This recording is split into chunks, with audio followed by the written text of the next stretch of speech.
Hello everyone, मेरा नाम है। अस्सलाम वालेकुम। मैं आप सबको बहुत ज्यादा वेलकम है हमारे चैनल पर एक बार फिर से आज की वीडियो लेकर आए, जिसमें हम देखने वाले हैं कि भाई इंडिया पाकिस्तान में फाइनली ऐसा सुनने में आया कि पीस सीज फायर हो गया। लेकिन दोनों कंट्रीज क्लेम कर रहे हैं कि ये अभी ऑपरेशन जो है इन्होंने स्टार्ट किया है ना, वो काफी टाइम तक चलेंगे। लेकिन इससे जो है ना वो बांग्लादेश पाकिस्तान हम सबको बहुत ज्यादा नुकसान होने वाला है। देखते हैं, उससे पहले चैनल को सब्सक्राइब, ये न्यू चैनल है, उसको ज्यादा सब्सक्राइब करना। देखते हैं आज की वीडियो। डोनाल्ड ट्रंप का ये अवतार देखकर ऐसा लग रहा है कि प्रधानमंत्री मोदी जी और विदेश मंत्री जयशंकर सर, इन दोनों के लिए अब काफी सारी चुनौतियां आने वाली हैं। और जो यूएस प्रेसिडेंशियल इलेक्शन से पहले प्रधानमंत्री मोदी ने डोनाल्ड ट्रंप के साथ मीटिंग कैंसिल की थी, लगता है कि ट्रंप उसको भुला नहीं पा रहे हैं। डोनाल्ड ट्रंप ने मिशिगन में एक रैली में ये अनाउंस कर दिया था कि प्रधानमंत्री मोदी अमेरिका की विजिट के दौरान उनके साथ एक स्पेशल मीटिंग करने वाले हैं। लेकिन 3-4 दिन के बाद जब प्रधानमंत्री मोदी अमेरिका पहुंचे थे तो ये मीटिंग नहीं हुई थी। शायद डोनाल्ड ट्रंप उसी रिजेक्शन के कारण प्रधानमंत्री मोदी से नाराज हैं और उसको आज तक नहीं बुला पा रहे हैं। अब अमेरिका ने अपनी सेना के ट्रूप्स को क्यों भेजा है, डोनाल्ड ट्रंप ने कश्मीर को लेकर अब क्या ब्लंडर किया है, ईरान को भारत से अचानक क्या प्रॉब्लम हो गई है और कौन से देश भारत के सीजफायर एग्रीमेंट से काफी खुश हो गए हैं, ये सब हम इसी वीडियो में डिस्कस करने वाले हैं। इसलिए इस वीडियो को एंड तक देखिएगा। सबसे पहली न्यूज निकल कर आ रही है ईरान और भारत को लेकर। दरअसल ईरान की जो भारत में एम्बेसी है, उसने रिटायर्ड मेजर गौरव आर्या की एक स्टेटमेंट को लेकर भारत से आपत्ति जताई है, जिसमें गौरव आर्या ने ईरान के विदेश मंत्री अब्बास अरागची को सुअर की औलाद कहकर संबोधित किया है। रिसेंटली ईरान के विदेश मंत्री पाकिस्तान के बाद भारत का दौरा करने आए थे और ईरान ने भारत को मीडिएटर का रोल प्ले करके इस युद्ध को रुकवाने का ऑफर दिया था। इसी से नाराज होकर रिटायर्ड मेजर गौरव आर्या ने अपने यूट्यूब चैनल के ऊपर एक वीडियो में ईरान के विदेश मंत्री अरागची को सुअर की औलाद बोला था और ये क्लिप हो गई वायरल। इसलिए ईरान की एम्बेसी ने भारत सरकार से इसको काफी सीरियसली कंसीडर करने के लिए कहा है और गौरव आर्या के ऊपर एक्शन लेने की मांग की है। ईरान की एम्बेसी ने मेजर गौरव आर्या के वीडियो का स्क्रीनशॉट इस्तेमाल करते हुए एक स्टेटमेंट रिलीज की है, जिसमें उन्होंने कहा कि मेहमान की इज्जत करना ईरान के कल्चर में एक बहुत ही पुराना ट्रेडिशन है। हम ईरानी अपने मेहमान को खुदा का प्यारा मेहमान मानते हैं, लेकिन आप कैसा बर्ताव कर रहे हैं। नो डाउट पिछले कुछ समय से मेजर गौरव आर्या पहले से काफी ज्यादा अटैकिंग हो गए हैं, अपनी वीडियोस के अंदर ज्यादा एग्रेशन में रहते हैं और कई बार लैंग्वेज के ऊपर भी उनका कंट्रोल नहीं होता है। लेकिन इशू ये है कि यहाँ पर ईरान की एम्बेसी का कंप्लेंट करना बनता ही नहीं है, क्योंकि गौरव आर्या एक रिटायर्ड मेजर हैं। भारत सरकार के साथ उनका कोई भी लिंक नहीं है। भारत एक लोकतांत्रिक देश है, यहाँ पर इवन प्रधानमंत्री मोदी जी को भी गालियां सुनने को मिलती हैं। ऐसे में इतनी सी बात से ऑफेंड होकर ईरान की एम्बेसी का प्रोटेस्ट करना ये थोड़ा सा अजीब लग रहा है, या फिर ये कह सकते हैं ये थोड़ी सी बचकानी हरकत लग रही है। बाकी मेजर गौरव आर्या के सुअर की औलाद कमेंट के ऊपर आपकी क्या राय है, नीचे कमेंट बॉक्स में लिखें। डोनाल्ड ट्रंप एडमिनिस्ट्रेशन और अमेरिका के दखल देने के बाद भारत और पाकिस्तान के बीच सीज फायर हो गया है, लेकिन इसके बावजूद भारत सरकार ने इंडस वाटर ट्रीटी को सस्पेंड रखने का फैसला किया है। यानी अभी भी भारत अपनी रिवर्स का फ्लो अपनी मर्जी से डिसाइड करेगा और डैम्स में पानी कब बंद करना है या फिर कब खोलना है, इसका फैसला भारत करेगा और पाकिस्तान को इन्फॉर्म नहीं किया जाएगा। भारत और पाकिस्तान के बीच सीज फायर के अनाउंसमेंट के बाद दुनिया के कई सारे देशों ने इसको वेलकम किया है। सबसे पहले टर्की, उसके बाद अजरबैजान, उसके बाद सऊदी अरब, फिर UAE, Egypt, Iran, European union और यूनाइटेड नेशंस की तरफ से इसके ऊपर एक स्टेटमेंट आई है और इस सीज फायर एग्रीमेंट का स्वागत किया गया है। रात 12 बजे के करीब पाकिस्तान के प्राइम मिनिस्टर शहबाज शरीफ ने भी पाकिस्तान के लोगों को लाइव टेलीविजन के ऊपर संबोधित किया था और भारत के ऊपर पाकिस्तान की जीत की घोषणा की थी। नेक्स्ट अपडेट आ रही है बांग्लादेश को लेकर और इसमें अमेरिका का एंगल सामने निकल कर आ रहा है। पिछले 10-15 दिन से हम पहलगाम हमले में काफी बिजी थे, लेकिन पीछे से बांग्लादेश के अंदर कई सारी मेजर डेवलपमेंट्स हो गई हैं एंड इसमें सबसे बड़ी न्यूज आ रही है बांग्लादेश की धरती के ऊपर अमेरिका की सेना के ट्रूप्स का उतरना। बिल्कुल ठीक सुना आपने। सबसे पहले आप ये वीडियो देखिए जो बांग्लादेश से आ रही है, फिर मैं बताता हूँ कि मसला क्या है। ये जो ट्रूप्स आप इस वीडियो में बस में देख रहे हैं, ये यूएस आर्मी के सोल्जर्स हैं जो बांग्लादेश पहुंचे हैं। दरअसल बांग्लादेश और म्यांमार के बॉर्डर के ऊपर पड़ता है रखीन स्टेट का रीजन। बेटर अंडरस्टैंडिंग के लिए आप ये मैप के ऊपर ऑरेंज कलर से मार्क्ड इस रीजन को देख सकते हैं। ये है तो वैसे म्यांमार की टेरिटरी, म्यांमार देश का हिस्सा है, लेकिन तख्ता पलट के बाद जब से म्यांमार में सत्ता सेना के पास चले गई है, उसके बाद से यहाँ पर रखीन स्टेट के रीजन में अराकन आर्मी ने अपना कब्जा स्थापित कर लिया है, जो म्यांमार की सेना के साथ आर्म्ड स्ट्रगल यानी एक तरह से युद्ध लड़ रही है। यहाँ की जितने भी पोस्ट थी वो सारी अराकन आर्मी के पास आ गई हैं। अभी जो म्यांमार की रखीन स्टेट है, इसके साथ बांग्लादेश का कॉक्स बाजार मैप के ऊपर आप ये येलो कलर से मार्क्ड देख सकते हैं।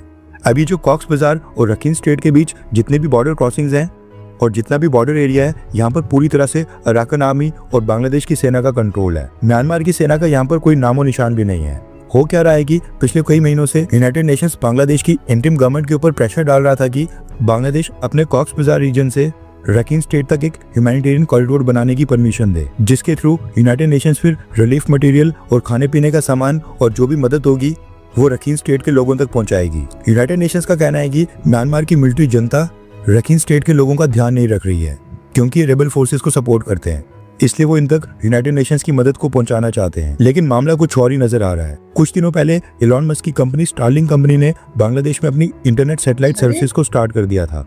अपना इंफ्रास्ट्रक्चर बांग्लादेश में सेटअप करके बांग्लादेश को भी सैटेलाइट इंटरनेट के साथ जोड़ दिया है, जिसके बाद अब यूएस आर्मी को इंटरनेट कनेक्टिविटी या फिर नेटवर्क के लिए बांग्लादेश की सरकार के ऊपर किसी भी तरह से डिपेंडेंट नहीं होना पड़ेगा।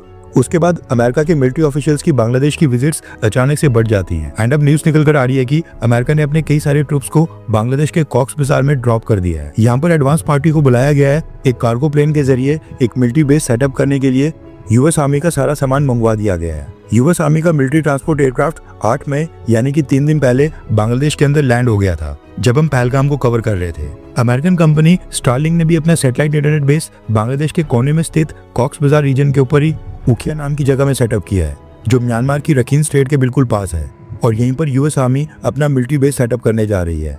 न्यूज निकल कर आ रही है कि यूनाइटेड नेशंस जो रखीन स्टेट के लिए ह्यूमैनिटेरियन एड कॉरिडोर की मांग कर रहा था वो एक्चुअल में अमेरिका की एक प्लानिंग थी। अमेरिका अब रखीन स्टेट में ऑपरेट कर रही अराकन आर्मी को सपोर्ट करने की तैयारी कर रहा है। ऐसा माना जा रहा है कि यूएस आर्मी अब न सिर्फ अराकन आर्मी बल्कि म्यांमार में बाकी रेबल ग्रुप्स को भी यहीं से मदद प्रोवाइड करेगी। हथियार से लेकर ammunitions, explosives, night vision devices, scope, satellite imagery, surveillance data और जो भी हर संभव मदद होगी सब कुछ म्यांमार की रेबल फोर्सेस को अमेरिका प्रोवाइड करेगा। और हो सकता है कि इवन अमेरिका यानी कि यूएस आर्मी म्यांमार की रेबल फोर्सेस या फिर अराकन आर्मी को ट्रेनिंग भी प्रोवाइड करे, ताकि ये अराकन आर्मी और रेबल ग्रुप्स म्यांमार की सेना को हटाकर वापस से वहां पर लोकतांत्रिक व्यवस्था को ला सकें। अमेरिका का मानना है कि म्यांमार की सेना रशिया और चाइना के क्लोज है और एक डेमोक्रेटिक गवर्नमेंट वहां पर अमेरिका के इंटरेस्ट के लिए सही होगी, इसलिए अब अमेरिका म्यांमार में इंटरफेयर कर रहा है, वो भी बांग्लादेश के रास्ते। और बांग्लादेश की इंटरिम गवर्नमेंट ने अमेरिका को ऐसा करने के लिए अपनी जमीन का इस्तेमाल करने की परमिशन भी दे दी है, जो कि शेख हसीना के समय बिल्कुल नहीं हो पा रहा था। एक ये भी रीजन है जिसकी वजह से अमेरिका शेख हसीना के खिलाफ था। डिटेल्स में जाने से वीडियो और भी लंबी हो जाएगी, इसलिए इंपॉर्टेंट और मेन पॉइंट्स मैंने आपको बता दिया है। इसके साथ ही ये वीडियो रिकॉर्ड करते वक्त अमेरिका के प्रेसिडेंट डोनाल्ड ट्रंप ने भारत और पाकिस्तान के सीजफायर के ऊपर एक और नई स्टेटमेंट रिलीज की है और कश्मीर मसले का निपटारा करवाने का भारत को दोबारा से एक नया ऑफर दिया है। अब इसमें डोनाल्ड ट्रंप ने कहा है कि मुझे भारत और पाकिस्तान की मजबूत और अटल लीडरशिप के ऊपर बहुत ही गर्व है, जिन्होंने समय के ऊपर समझदारी, हिम्मत और दृढ़ता दिखाते हुए ये फैसला लिया कि दोनों देशों के बीच हिंसा को तुरंत रोका जाए, जो लाखों बेकसूर लोगों की मौत और तबाही का कारण बन सकती थी। आपके इन बहादुर कदमों ने आपकी विरासत को और भी ऊंचा उठा दिया है।